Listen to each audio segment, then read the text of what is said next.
Radwell International sells a large line of industrial automation electronic products, and we also repair those lines. We're unique in that we sell new and used equipment.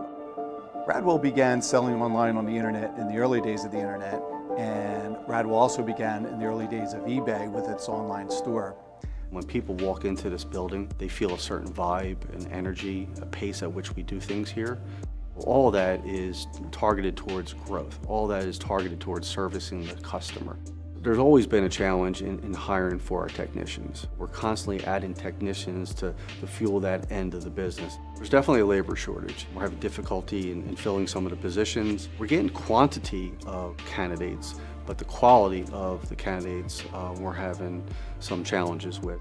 So we definitely have some processes in place to bring younger workers into our workforce. We have internships for college juniors and seniors. They work a special project for 10 weeks. They're working along with our permanent employees. They're actually doing a job. And that program has worked very well for us, and we've been able to hire some people through that process. As far as attracting younger workers, of course they want to know about our technology and how we're using technology and things like business intelligence, data analysis, our robotic system. These are the tools that they're looking for in their career. It's a foundation that's really going to springboard their career.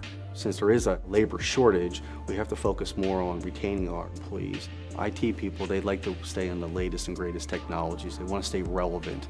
And if they're working for a company that's not, then they typically will move on.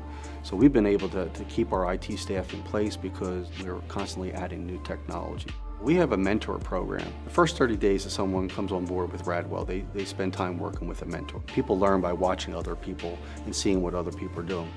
When we talk about growth, we're going to grow by scaling our systems and scaling our processes. We're in a performance-driven environment, so we push hard every day to meet our goals and to service our customers, but we also want to have some fun while we're here too.